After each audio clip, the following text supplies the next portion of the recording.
It's 38,000 years ago. The wind hasn't stopped in 3 days. Somewhere under a sky the color of iron, a woman shifts a sleeping child from one arm to the other. Her fire, the only fire for 100 miles, is down to a handful of orange coals, and the woodpile beside it is almost gone. There is no weather forecast telling her tomorrow will be worse. There is no thermostat, no emergency line, no neighbor 2 minutes away. There is only her family, a shrinking flame, and a truly staggering amount of accumulated knowledge she's carrying in her head, passed down from people who are no longer alive to explain it. And somehow this works. Somehow her people are still here 40,000 years later in the form of us. So here's the question that should honestly bother you more than it does.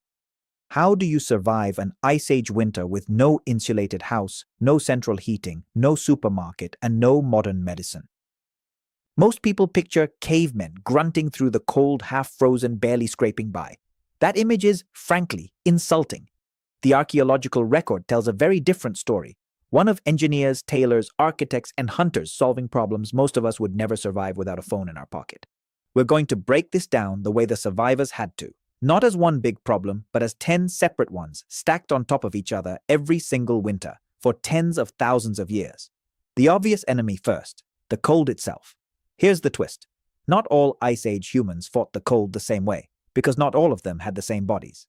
Neanderthal skeletons, found across Europe from Croatia to France, show short limbs and wide barrel-shaped chests. That's not random. It's the same body-shape logic you see in Arctic foxes versus desert foxes. Less surface area relative to body mass means less heat lost to the air. Neanderthals may have been walking around in bodies that were, in a sense, pre-installed winter coats. Homo sapiens arriving into Ice Age Europe didn't have that advantage. Our bodies were built for warmer climates, which means everything our species needed to survive winter we had to invent. Not evolve. Invent. That distinction is one of the quiet, enormous ideas hiding inside this story. At some point, human technology got so good it started substituting for evolution itself. But here's something that might surprise you. Cold wasn't actually the hardest daily problem.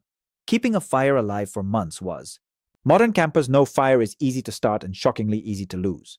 Ice Age hunter-gatherers didn't have lighters. What they had, based on finds like those associated with iron pyrite and flint kits, were fire-starting tools that threw sparks onto tinder, and a technique, likely passed down for thousands of years, of banking a fire, burying the embers in ash overnight so they'd smolder instead of die, ready to be coaxed back to flame at dawn. Archaeologists know this not from guesswork, but from the hearths themselves. Layer after layer of ash and fire-cracked stone in the same exact spot, at sites across Ice Age Europe, showing the same fire pit reused for years, sometimes generations. Losing that fire wasn't an inconvenience. In a world with no other flame for 100 miles, it could be a death sentence for an entire group. Which puts a new light on something we now do without thinking. Flicking a lighter. For most of human history, that spark was the most precious resource a family owned. Now here's a discovery that quietly rewrote how we think about Ice Age humans. At Denisova Cave in Siberia, archaeologists found something tiny. A sewing needle, carved from bone, over 40,000 years old, complete with a threaded eye. That needle means something specific. Not draped animal skins thrown over the shoulders, but tailored, fitted clothing. Sleeves, layers, hoods. And there's an even stranger way scientists confirm this. Not from tools, from lice. Human body lice can only survive in clothing. They can't live directly on skin or in hair like head lice can. By comparing the DNA of body lice to head lice and estimating when their genetic lineages split apart, researchers arrived at a striking estimate. Clothing may have existed for well over 80,000 years, possibly much longer, meaning humans were inventing fitted, sewn garments tens of thousands of years before the needles we've actually dug up. In other words, we found evidence of clothing's existence hiding in a parasite's genome before we ever found the clothes. That's the kind of detective work this whole field runs on. And it's a reminder that the story of Ice Age survival isn't reconstructed from one lucky find. It's stitched together, no pun intended, from dozens of completely independent clues. If you needed a house in a landscape with almost no trees, what would you build it from?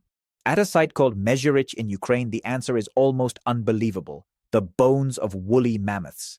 Dozens of them. Skulls stacked to form walls. Tusks arched overhead. Jawbones locked together like architectural joints. This wasn't random. The bones show deliberate structural arrangement, patterns that don't happen by accident or by scavengers dragging carcasses around. Inside, there are hearths, living floors, evidence of actual daily life. Picture that for a second. A family, sheltering for the winter, inside the skeleton of the largest animal they'd ever killed. It's hard to think of an image that captures human ingenuity and a certain dark humor about interior design. Better than that. Feeding a family through winter, when the ground is frozen and nothing is growing, meant becoming extraordinarily good at one thing: reading the movement of animals. Isotope analysis of ancient bones, measuring the chemical signatures locked into collagen, shows that Ice Age Europeans, including Neanderthals, ate diets astonishingly high in meat, in some cases matching the protein intake of wolves and hyenas. This wasn't a lifestyle choice. In a steppe tundra landscape with almost no edible plants for half the year, meat was often the only calorie source available. And these weren't opportunistic scavengers. Cut marks on bones, examined under microscopes, show organized, repeated butchery of specific animals. Reindeer, horse, mammoth, hunted in large numbers at predictable points in their migration. Scientists can even reconstruct when an animal died, down to the season, by counting microscopic growth rings in its tooth roots, the same logic as counting rings in a tree trunk. That's how we know Ice Age hunters weren't just hunting whenever they got lucky. They were tracking a calendar, built entirely from memory and observation, with no almanac to check. Now here's where the story stops being about tools and starts being about people. Some of the most powerful evidence for how hard these winters really were isn't found in spear points or hearths. It's found in children's teeth. Tiny growth disruption lines in tooth enamel, called enamel hypoplasia, form when a child's body is under serious nutritional or physical stress. Ice Age juvenile remains show these lines repeatedly. Each one is a frozen moment of hardship, recorded not on paper, but inside the child's own body. It's easy to talk about Ice Age populations as an abstraction. It's much harder, and much more honest, to remember that behind every statistic is a parent watching a child go hungry, with absolutely no way to call for help. Winter didn't just bring cold, it brought competition. Wolves, cave hyenas, and cave lions, all just as hungry, all drawn to the same shrinking pool of prey. And it brought injury, with no modern medicine to fall back on. Here's where the evidence gets almost unbearably human. Some Ice Age skeletons show healed, broken bones, fractures that would have made someone completely unable to hunt, walk, or gather for weeks. And yet they healed. They survived. That's only possible one way. Someone fed them. Someone protected them. Someone carried their share of the work until they recovered. In a world with no hospitals, the group itself was the only medicine that existed. By the hardest weeks of deep winter, calories were desperately thin, stored fat was running out, and every single decision, how much to eat, how far to travel, whether to risk hunting in a blizzard, could be the difference between the whole group making it to spring or not.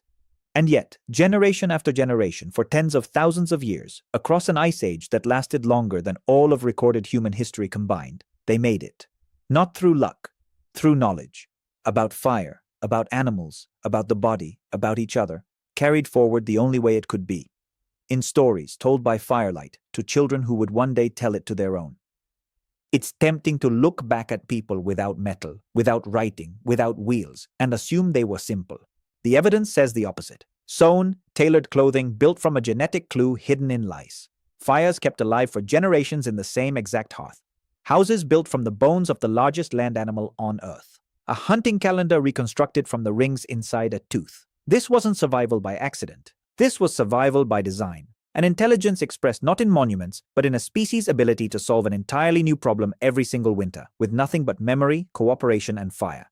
Next time your house feels a little cold and you reach over and nudge the thermostat without thinking twice, remember that somewhere behind that small, ordinary comfort is an unbroken chain of people who kept a flame alive through the worst winters our planet has ever produced. They had no heating system, no forecast, no safety net.